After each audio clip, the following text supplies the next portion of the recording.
when I graduated college in 1955, we had at the time universal military training, which meant that I had to spend 2 years in the Army. So almost immediately after I graduated, I went into the service for 2 years. I got out in 1957. I went back to work at the Acme Markets. That's where I was working while I went to college. And I stayed there for a year, but I was unloading trucks, and that was not the job for me. And I was fortunate enough, to get a job with the Prudential because at the time Eisenhower was our president and the country was in a slight recession.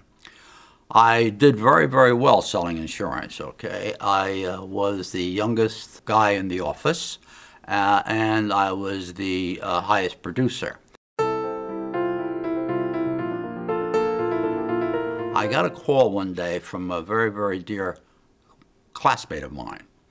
And he was starting a business, and I was fascinated by this little factory that he was starting. I said, "Is that a good business?" He said, "Oh, yeah." He said, "He does very, very well."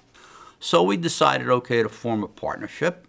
So I decided that this is what I was going to do. And now I'm trading in my three-piece suit. I'm trading that in, for a mechanic's uniform.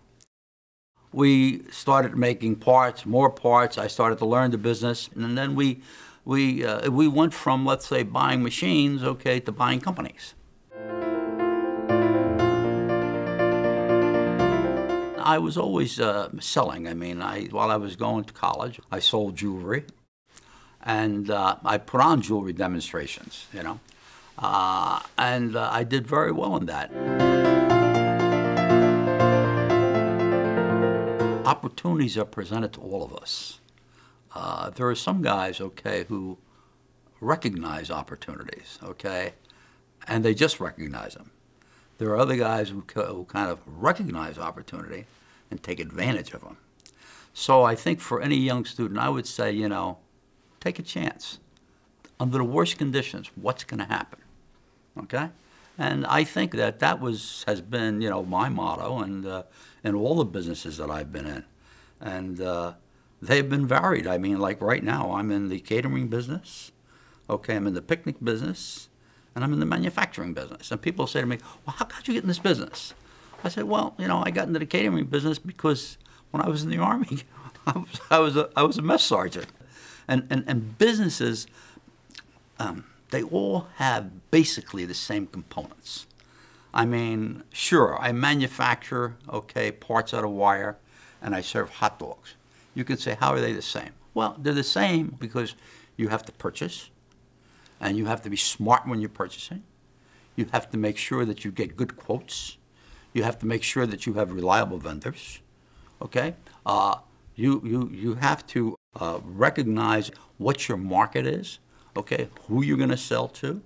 And I think it's a combination of all these things that have made me successful. And I think for young people, they have to recognize this. Like, if I have this opportunity and I go into business, what does business consist of? It's not like, gee, just getting a nice car and having a secretary and stuff like that. No, you have to be willing, to do whatever it takes. My mother actually was born in the States. She was born in Orange, New Jersey. My father came from a small village called Cardanha in Portugal, which I would say maybe about a year, probably about 2 years ago, I visited. And I wanted to get back to see what his village is like. Well, it's just amazing to me because this village is in a place called Trás-Montes. And Trás-Montes literally translated means behind the mountains. And that's where he is.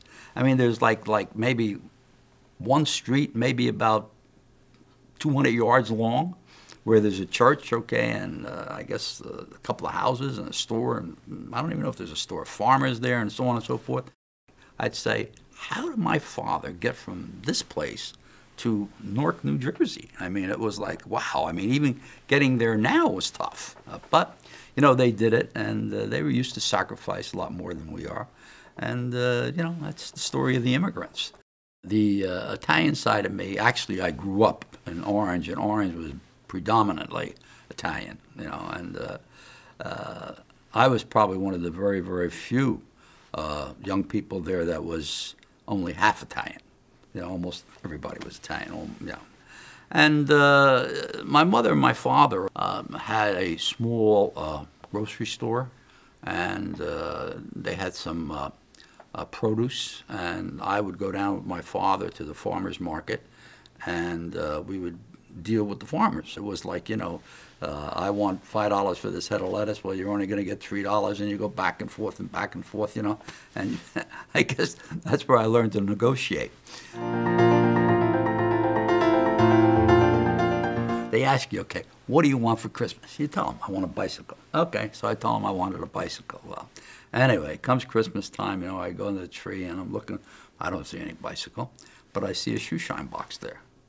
I said, Mom, what's the shoe shine box? She says, don't you know what that's for? I says, yeah, it's for shining shoes. She says, well, go out and shine enough shoes, and when you shine enough shoes, you'll have enough money to buy your own bike.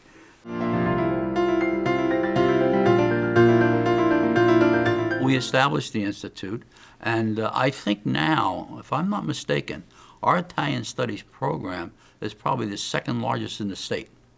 I think the only one that is larger than our studies program is Princeton, you know, and it's been very, very gratifying.